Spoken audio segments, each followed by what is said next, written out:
out to have played several times against his Bogut when he was in the West Conference, and do his stats against Golden State with a different team mean anything? I didn't hear the second question, Chris.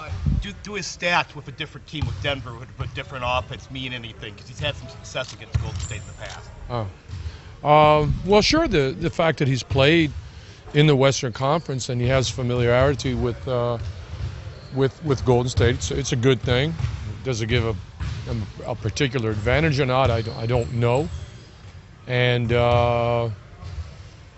Team was on a different team and a different role with us than he was with his last team. So I don't put too much stock statistically in what may or may not have happened in the games between them. The Warriors. Well, I think that their season and their record speaks for itself.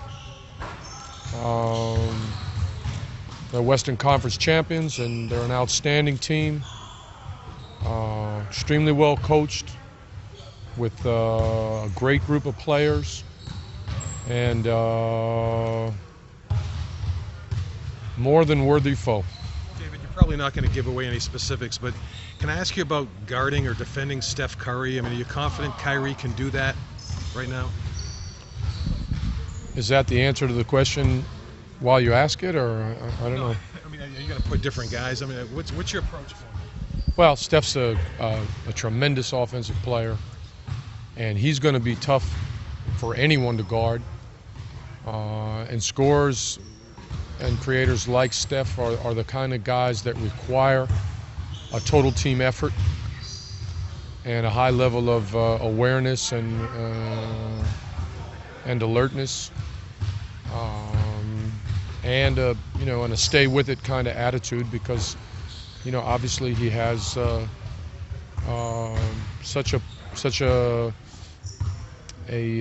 potent arsenal in terms of scoring the basketball, and his role is such that he's going to get the opportunities to score the ball. So, he's going to be a tough guy to guard regardless. David, like this kind of got lost in the shuffle the other night. Kyrie playing in Game 4. How did he come through it? How did he look on film? And how healthy is he? Well, first of all, it was great to see him back out there.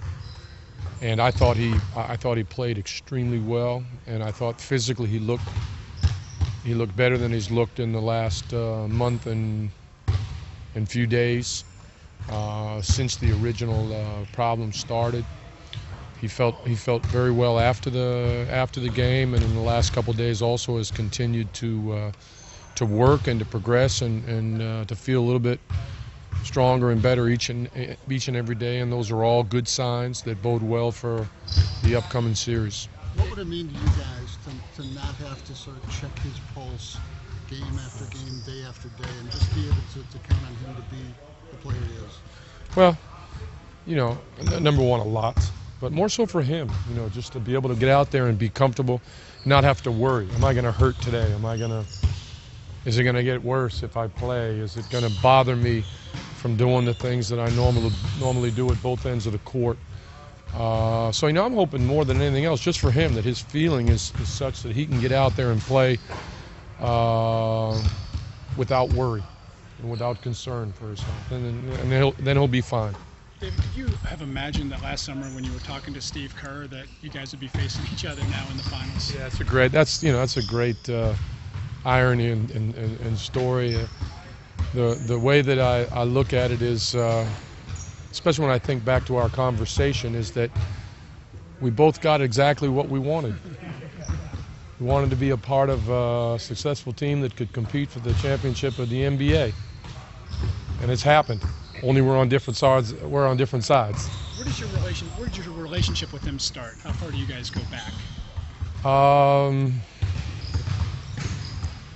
Where did it start? I got to think about that. I'm forgetting just for a moment. But obviously, I've known of Steve for many years, and we have a connection, and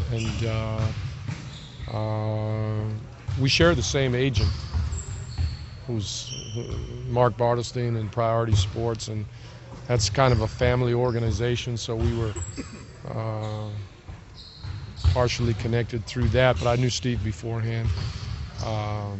He's done an amazing job this year with his team, and my hat's off to him for the way that he's coached that team and the way he's put that together.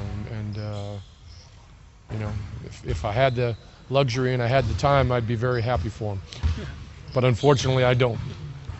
David, how much of this series is decided on the three-point line, you think, both? I mean, the type of threes you can get and defending them on the other end? Obviously both teams have made heavy and effective and efficient use of the three-point shot.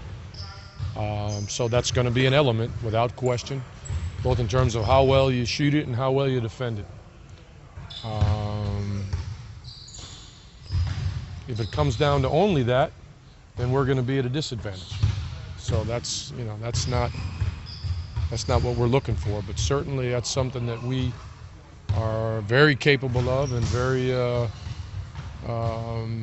efficient with, as are they.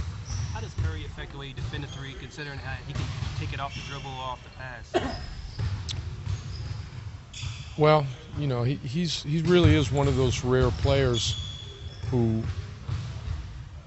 can move as well as he does without the ball to create space to shoot, and he doesn't need a lot of space. Same as Clay. At the same time, to be able to create a three-point shot off the dribble and shoot at the percentage that he does, that's rare. He's got a number of ways and a number of angles, and certainly seemingly limitless distance to shoot it from. So that's a pretty tough combination in terms of how you're going to defend it, and I think you got to defend it in different ways, but always ardently, with great attentiveness and focus. David, in the last two series, it was fairly clear-cut what LeBron would see, Butler or Carroll with some help. What do you think the Warriors will do on him, and does it matter in terms of where you start LeBron on the floor, like in the offensive flow? I'm sure they'll throw different looks at him.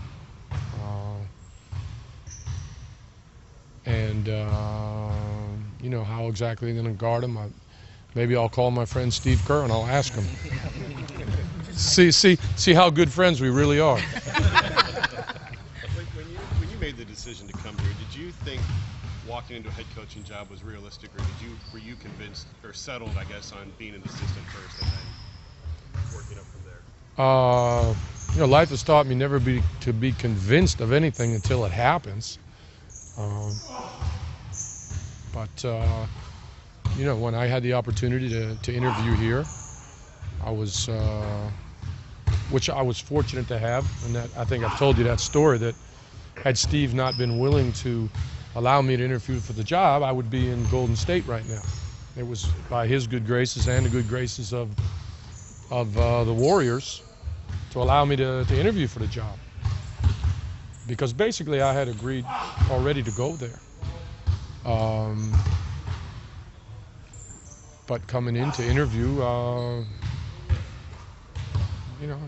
was confident that I could at least present a decent picture of myself, and I had what to offer here, if that's what the question is. I guess it was just when you initially made the decision to leave and come here. Did you have an offer in hand, or did you have a good idea you were going to Golden State, or were you open to the possibility? Did you leave? No, I was pretty much done there. Yeah. That's why I said, it's really by their good grace that I had the opportunity to interview here. Had they gone about it differently, I would have never interviewed. I asked their permission to come interview. Well, speaking of the Wayback Machine, have you and Larry Drew had a chance to reflect, like you guys met when you were still coaching Israel? He was a Hawks head coach, and being in this moment now, I'm sure back then you didn't think about that. That's a good question. We were just laughing about that.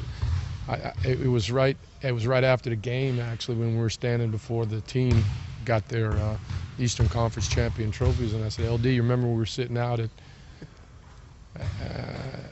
on the pier in Tel Aviv, having a drink and talking about life. We didn't think this scenario was going to come about now, did we? And here we are. And how's that been just for you guys? I mean, having a relationship going back and then him having head coaching experience, this whole thing of just you guys working together. Tobias, one of the best things that has happened to me since I came here was the fact that I inherited some great members on my staff, and then I was part or the initiator of bringing some other great members. If I'm talking about Ty Lue and I'm talking about Larry Drew, both of them I asked our management to hire. And Jimmy Boylan, who was on the staff, who I very much wanted to stay, plus a whole slew of other guys here like James Posey and Vitaly Potapenko and Phil Handy and Brett Brillmeyer. These are guys that were here that I interviewed when I first came, and I was just so happy to have them and so happy that they would stay.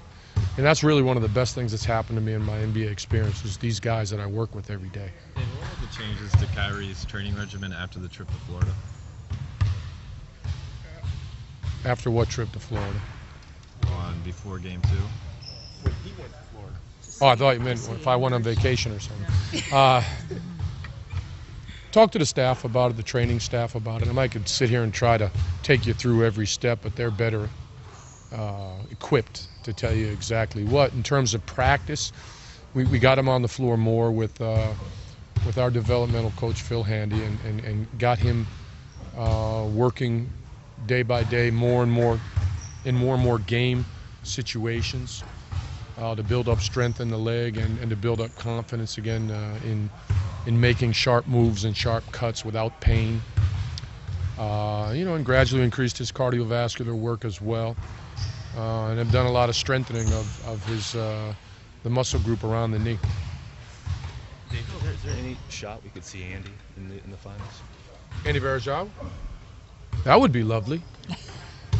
That would be great. Is it realistic? I don't know. Stranger things have happened in this world. Last question. The team has evolved together. So must have the coaching staff. You didn't know any of these guys. Could you maybe take us through a little bit their different roles and how these roles have evolved in the season to making a game plan now? It's really too long question for this, Chris. I do and will tell you that every one of the guys here has been a major contributor to us making the finals, and we're not there without this staff, for sure.